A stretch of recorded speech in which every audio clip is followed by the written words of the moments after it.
Salut à tous, et bienvenue à une nouvelle émission de Son de la Liberté. La chaîne de la liberté de penser, l'égalité devant la loi, et la fraternité de tous ceux qui pensent différemment. Aujourd'hui, nous sommes le 7 janvier 2024. Nous diffusons depuis nos réseaux sociaux, pour tout le monde. Je m'appelle Marcel Courteau. Je suis journaliste, et avec notre équipe de rédaction nous allons vous rapporter dans 10 minutes sur l'actualité de la liberté. Merci de nous rejoindre. Nous sommes prêts. C'est parti.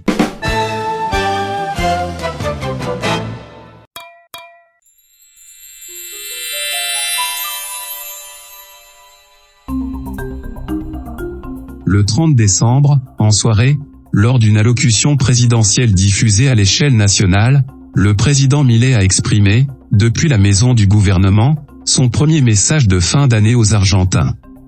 Dans son discours, il a réaffirmé les dispositions énoncées par son décret d'urgence, DNU, et par la loi Omnibus, dans le but d'embrasser les principes de la liberté, tout en soumettant au Congrès le dilemme de faire partie de la solution ou de demeurer partie du problème. La Chambre 2 de la Cour de deuxième instance du travail, en réponse au recours en référé présenté par la CGT et en pleine période de congé judiciaire, a émis le 2 janvier une mesure provisoire suspendant la réforme du travail incluse dans le DNU du président Milei. Le jugement, rendu à la majorité en dissidence, 2 voix contre 1, ne constitue pas un jugement de fond et est en attente d'appel de la part du gouvernement.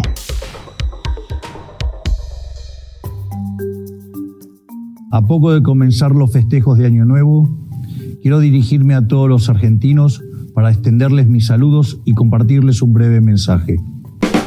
Le 30 décembre, par une diffusion nationale, le président Milei a exprimé depuis la maison du gouvernement son premier message de fin d'année aux Argentins.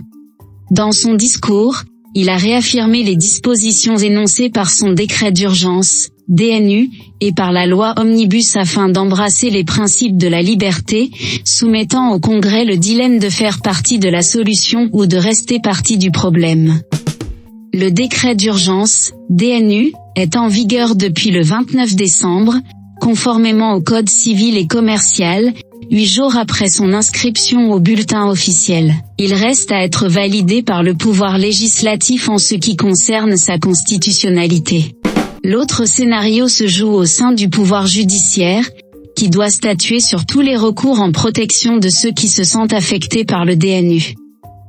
À un niveau supérieur, la Cour pourrait intervenir pour déterminer s'il est conforme à la Constitution. À partir de janvier, commence la période de congé judiciaire, où seules les demandes sont admises dans les tribunaux d'urgence désignés. La Cour a déjà annoncé qu'elle ne prendra pas en compte les affaires avant fin janvier.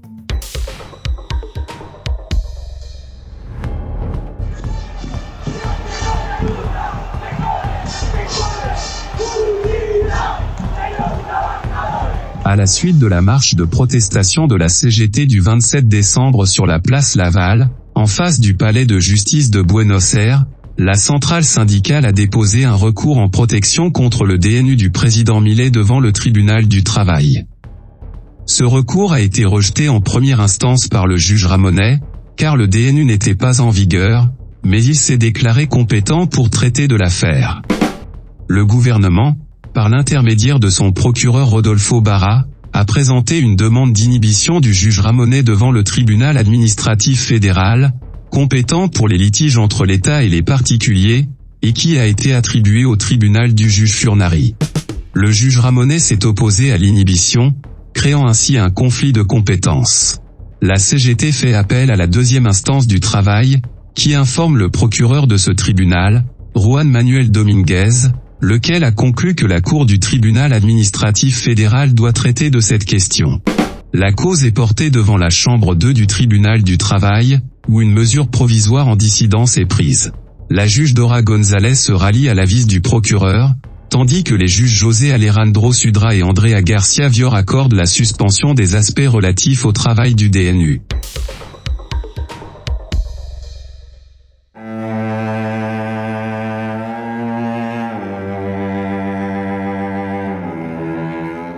Et nombre d'intrigues.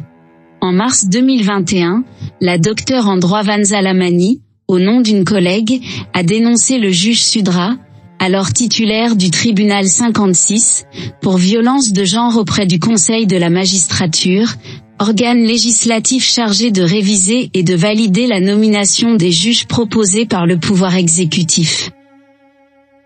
L'incident s'est produit dans le cadre d'un jugement rendu en 2011, au cours duquel le juge Sudra a maltraité la plaignante en utilisant une violence verbale, profitant d'une relation inégale de pouvoir.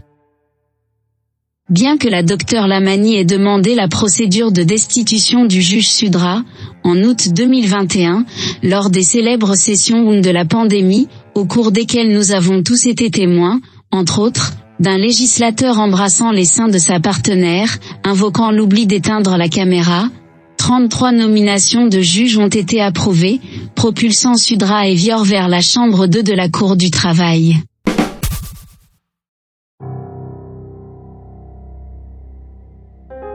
En tenant compte de ces antécédents, la question se pose de savoir si ces candidats sont vraiment les plus qualifiés pour sauver le pouvoir judiciaire de la situation institutionnelle complexe dans laquelle il se trouve. La décision du gouvernement précédent de soutenir des juges avec de tels antécédents suscite des inquiétudes quant à savoir si leur choix répond à des considérations purement politiques, suggérant qu'ils pourraient devenir des pions d'échange plutôt que de garantir une amélioration véritable du système judiciaire.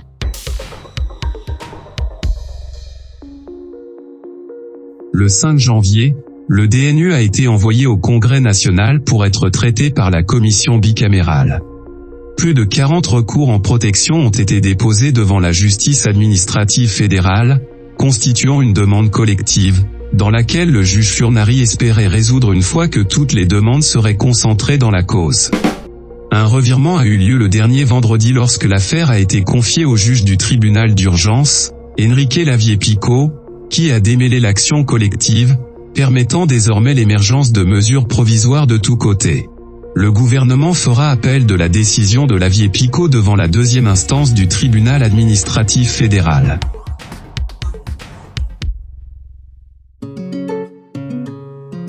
La loi actuelle du travail propose un régime d'indemnisation qui, associé à l'industrie judiciaire, transforme le salarié en une bombe à retardement virtuel qui peut détruire n'importe quel employeur. Cela a pour conséquence de ne pas générer d'emplois. En cas de besoin, les entreprises ou PME se contentent d'employer les travailleurs en période d'essai pendant 3 mois, puis de renouveler leur période d'essai pour 3 mois supplémentaires. Une autre déformation est de les obliger à s'inscrire en tant que travailleurs indépendants et de les embaucher comme un service où toutes leurs obligations fiscales sont supportées par le travailleur indépendant. La dernière option est de les embaucher directement au noir, comme des employés informels. Le DNU révoque le régime d'indemnisation et prolonge la période d'essai à 8 mois. D'autres caractéristiques du statu quo du droit du travail sont que les charges sociales de l'employeur sont très élevées, de même que celles du salarié. De plus, le salarié a l'obligation légale de payer la cotisation syndicale, qu'il souhaite être affilié ou non. Cette obligation est abrogée par le DNU. L'autre modification introduite par le DNU est que les travailleurs peuvent choisir leur assurance santé, qui actuellement doit être obligatoirement celle du syndicat et pour laquelle ils doivent également payer sur leur salaire. S'ils doivent payer, pourquoi ne pourraient-ils pas avoir la liberté de choisir ? Toutes ces sources de revenus imposées par la loi, qui asservissent les Argentins, constituent le moyen de financement dont ont bénéficié les mêmes dirigeants syndicaux qui les ont perpétrés en tant que leaders pendant plus de 20 ans, les transformant ainsi en véritables mafieux.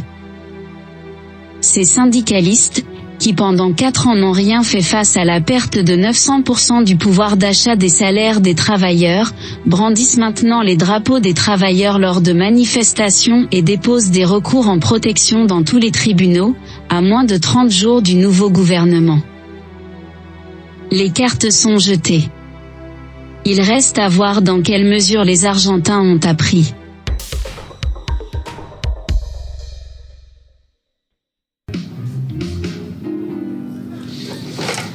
Adam Smith a dit que pour atteindre leur but, il faut que les membres du groupe s'occupent d'abord d'eux-mêmes. C'est ça, c'est ce qu'il a dit, pas vrai ? C'est incomplet. Incomplet. D'accord ? Parce que pour un résultat optimum, il faut que les membres du groupe s'occupent à la fois d'eux-mêmes et du groupe. Nash, si c'est pour finir par te faire la blonde tout seul, va te faire voir. C'est la dynamique de l'univers, les mecs. La dynamique de l'univers. Adam Smith avait tort. Vas-y, en douceur. Attention. Merci.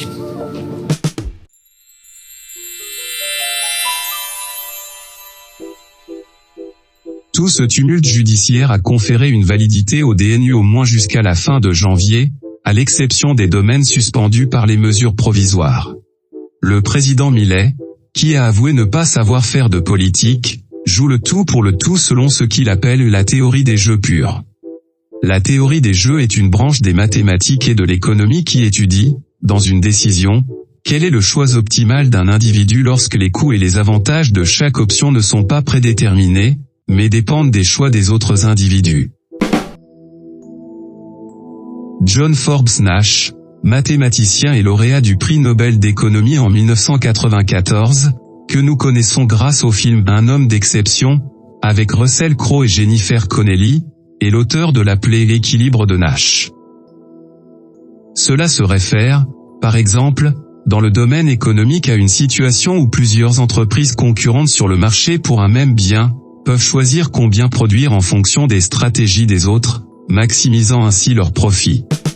Dans le jeu du poulet, deux coureurs de voiture se dirigent l'un vers l'autre, semblant se diriger vers une collision frontale. Le premier à dévier de la trajectoire joue au poulet. Une tactique pour ce jeu est d'annoncer ses propres intentions de manière convaincante avant le début du jeu. Par exemple, si l'un des coureurs bloque le volant de son véhicule avant le début du duel, il est plus probable que l'autre tourne, car il sait déjà qu'il ne bougera pas.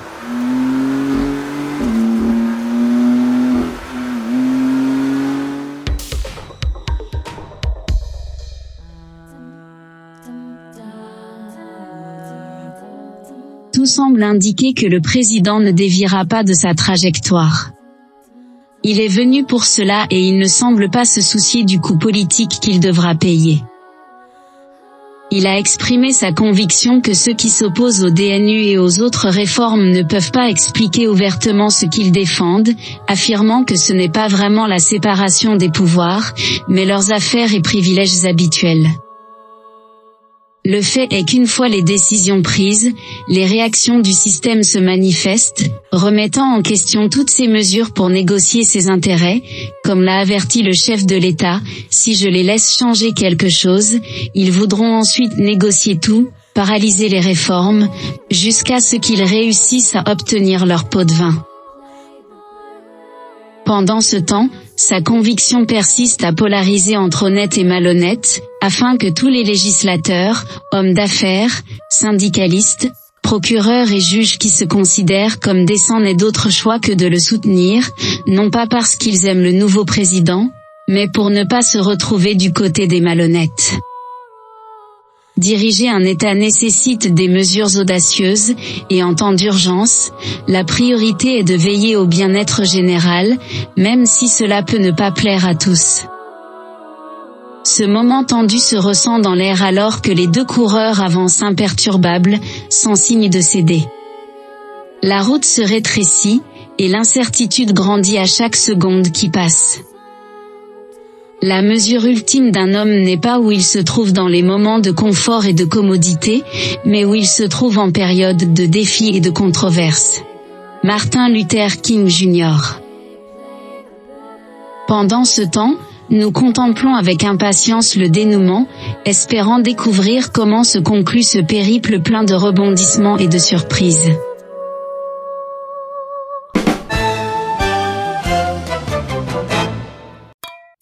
Je suis Michel Durand pour des Sons de la Liberté, merci de nous suivre et à très bientôt. Je suis Marcel Courteau, c'était des Sons de la Liberté. Merci de nous avoir rejoints, à la prochaine édition, au revoir à tous.